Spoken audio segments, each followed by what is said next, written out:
Hey, Brennan here. Welcome to the channel, and thanks for tuning in. Well, I took a little bit of hiatus after the NFL draft, man. I was burned out. I am not going to lie. After all that 2025 rookie scouting, we're turning the page. We're going to turn to 2026, 2027, and a few 2028 prospects with a Devy mock draft. All right, what is a Devy mock draft? Devy mock draft is simply where we're drafting college players for our Dynasty fantasy football teams now, putting them on our taxi squads, waiting for them to get drafted in the NFL. It's a format of fantasy football that is a lot of fun. Great thing about this, if you play Devy, you already know the drill here, but if you play fantasy and Dynasty, no better way to get a sneak peek at the talent headed our way in the 2026 and primarily 2027 drafts. There's going to be a few guys, a few exceptions in this draft where we're going to select 2028 players, but a great way for you to get an early look at the 2026 class.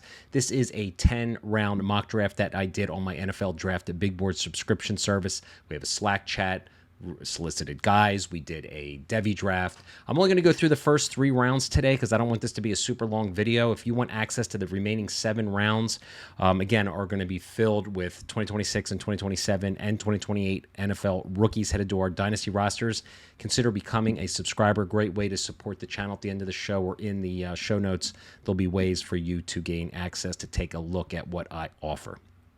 A lot of fun. All right, I'm going to be doing some 2026 content from here on out. I am 2025 rookie content. I'm out. I'm going to let all the Dynasty YouTubers out there go through those players and landing spots and all that stuff. I was going to do some content. I decided not to. I'm going right into the 2026. So I'm going to be doing rookie breakdowns, all sorts of good stuff, film reviews, but no better way to kick off the 2026 NFL draft season than doing a Devy future Dynasty player draft. All right, let's get right to the show. All right, as always, I'm going to take the first pick, and there is a clear number 1 guy. If you were drafting any NFL or any college players, that is, it's going to be Jeremiah Smith from Ohio State. He's going to be a 2027 wide receiver. We are not going to see him in the NFL draft next year, but in 2027, he will be the wide receiver 1. It's kind of like Marvin Harrison Jr. a few years back. He was clearly the guy at Ohio State. Jeremiah Smith looks very special, so no surprise there.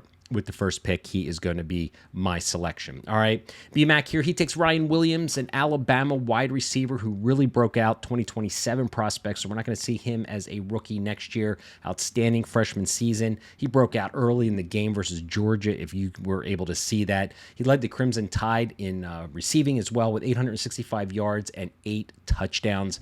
So exciting wide receiver, clear playmaker, explosive playmaker.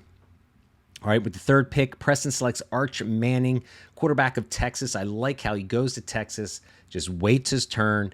He's going to be, I have here as a 2026 prospect, but I believe he's going to be more of a 2027 prospect. Both Eli and Peyton both were played through their senior years. He hasn't even played a college football season yet, so it's very unlikely that he is going to be draft eligible, I think, in 2026. So he's more like a 2027. But man, there is some hype around him. He is leading the Heisman, I guess, early betting odds right now.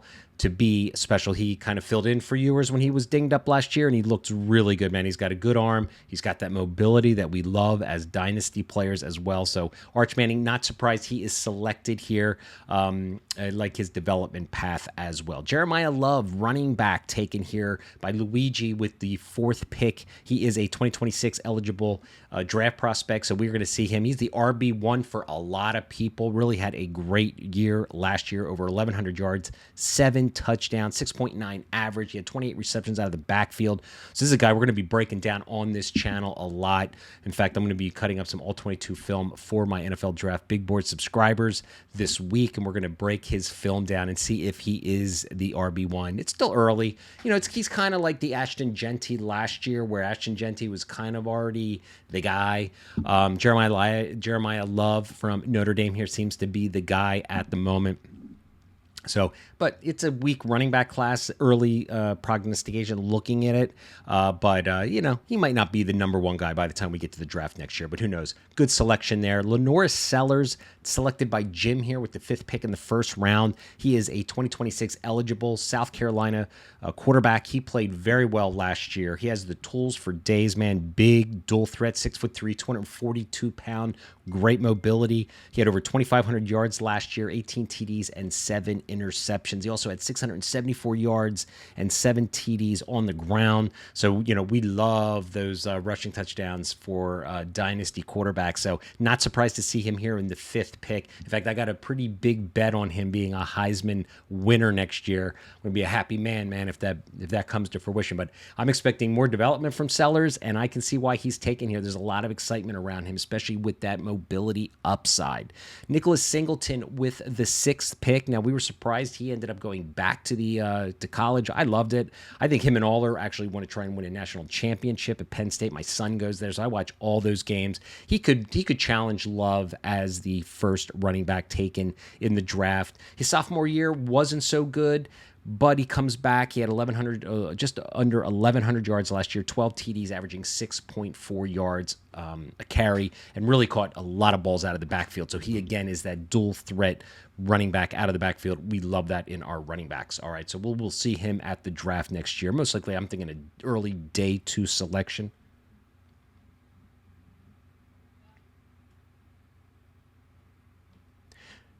With the 7th selection, sorry, I had a little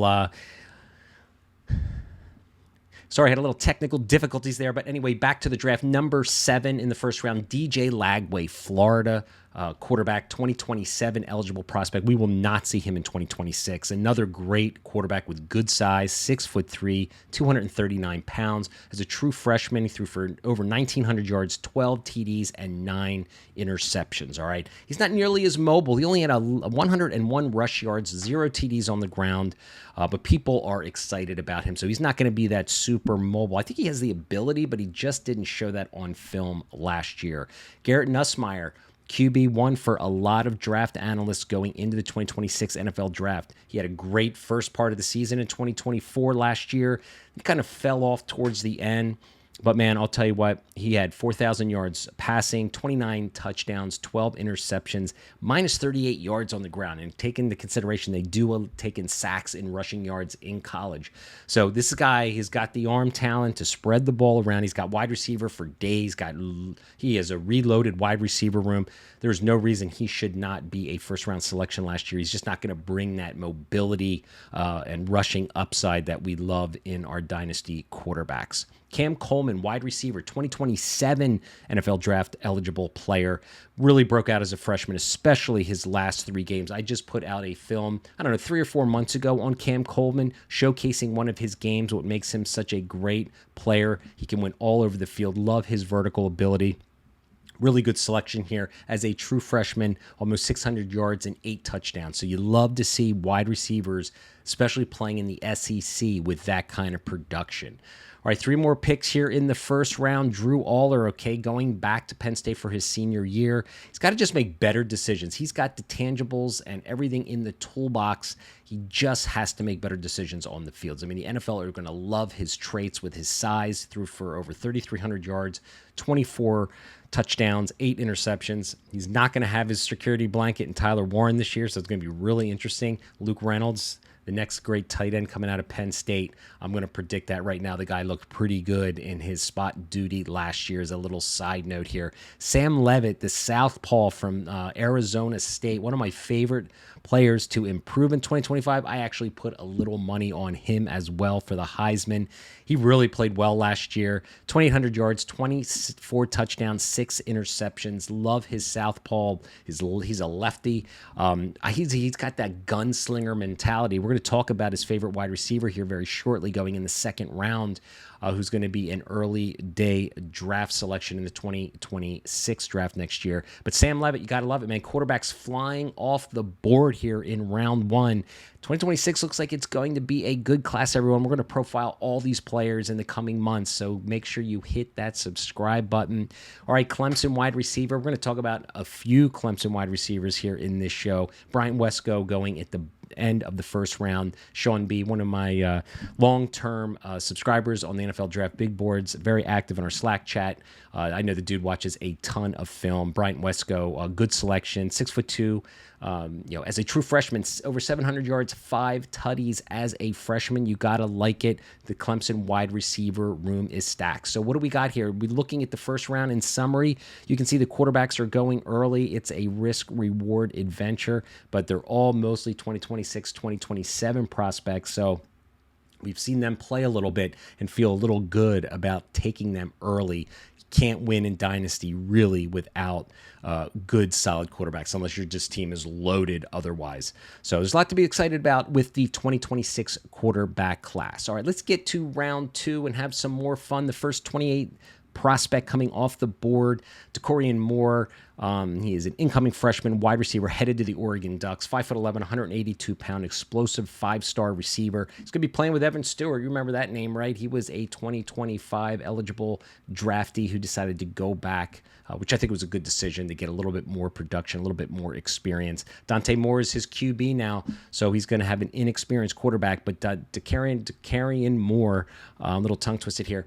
I mean, he is the clear incoming freshman to own in this Devy game that we love. All right. Surprised this player lasted as long as he did. He's been my wide receiver 1 for, 2 or 3 months, but everyone seems to be piling on now. Jordan Tyson, wide receiver, playing with Sam Levitt, who we just talked about, one of the top receivers in the 2026 NFL draft. I did a film breakdown on this guy about 3 months ago, showcasing the skills that I like that he brings to the table.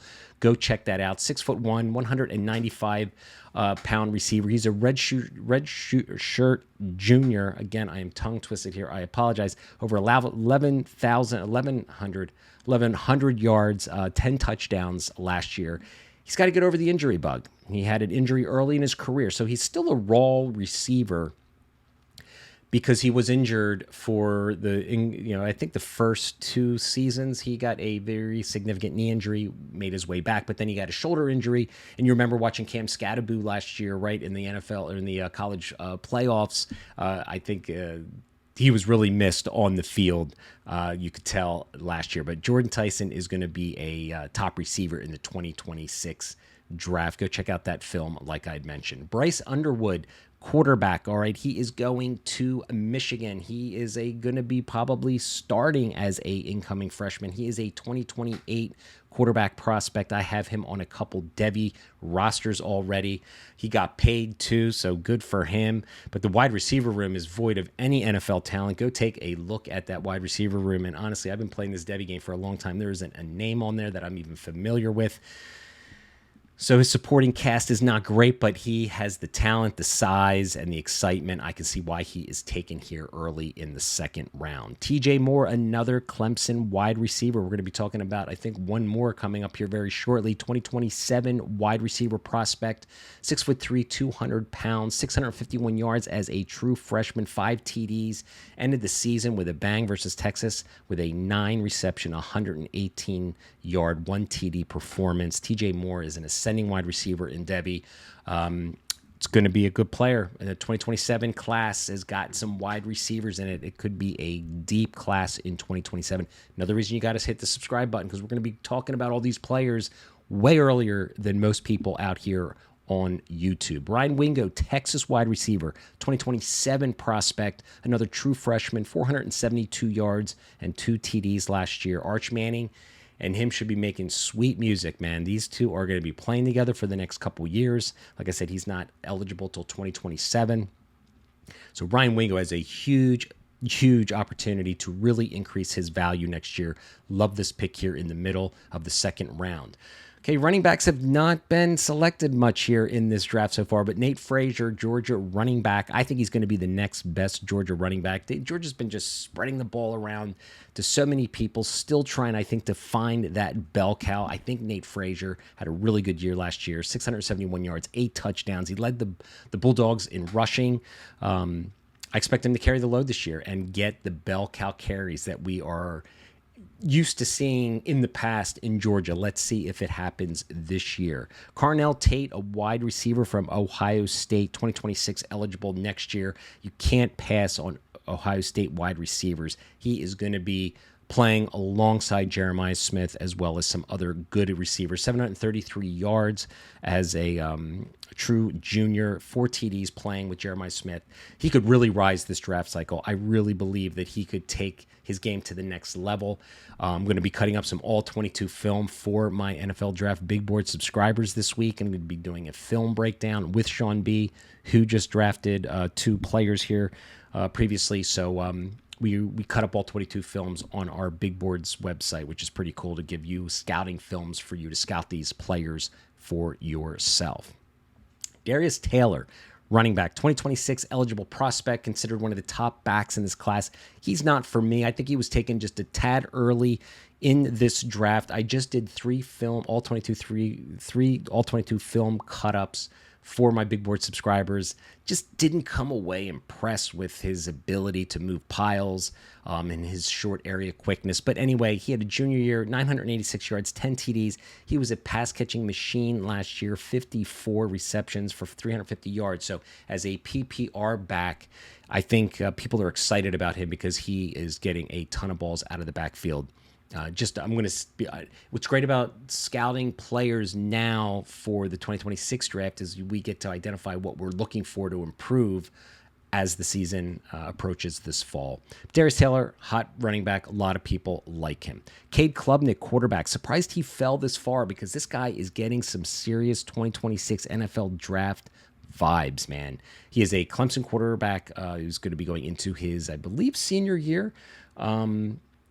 But big bounce back campaign last year. Sophomore season, he struggled. Last year, he really emerged. 3,600 yards, 36 TDs, and 6 interceptions. But he has arguably the best wide receiver room in college football. There is no reason Cade Klubnik should not elevate his draft status if he can just distribute the ball. He's got some mobility. He's got the arm talent. So good things for Cade Klubnik if you own him in Devy leagues. All right, Justice Haynes here, running back, transfers to Michigan, goes from Alabama to Michigan, and 448 yards last year, 7 TDs, 5.7 average as a true freshman, he as a junior last year. He is going to be eligible in 2026. He may go back to school, who knows, but he should be a bell cow and get the majority of the carries in the Michigan backfield. And as we know in the past, when Jim Harbaugh was there, he loved running the football, and I don't think much has changed there, especially with their inexperienced Bryce Underwood quarterback, incoming freshman. I think Justice Haynes is going to get the ball a ton.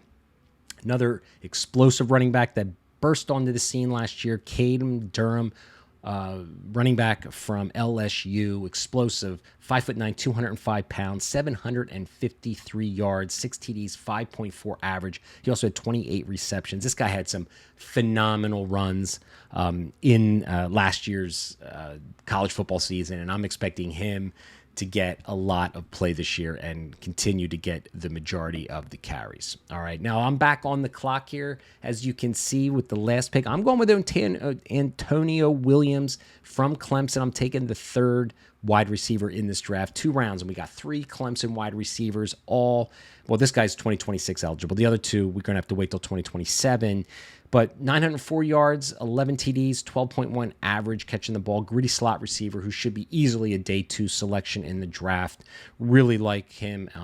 He had a down sophomore year. Junior year, he comes back, really plays well. And I'm expecting big things from Antonio Williams. All right, so what did we see in round 2? We saw a good mix of running backs and wide receivers. About half are 2026 eligible prospects. And then others in the later 2 rounds. So you can see the talent that's emerging in the next 2 years here as we go through this. All right, we're going to run through round 3 here. I'm back on the clock. I'm going with Nick Marsh from Michigan State, true freshman who blew up this year. 6'3", 209-pound true freshman, 649 yards, 3 TDs. Led the Spartans in receiving as a freshman. Big prototypical X-receiver. Going to look for him to improve his route running a little bit. But, man, coming out as a freshman, he showed some really, really good tape. I'm going to have to wait 2 years to draft him. He's not going to be eligible next year.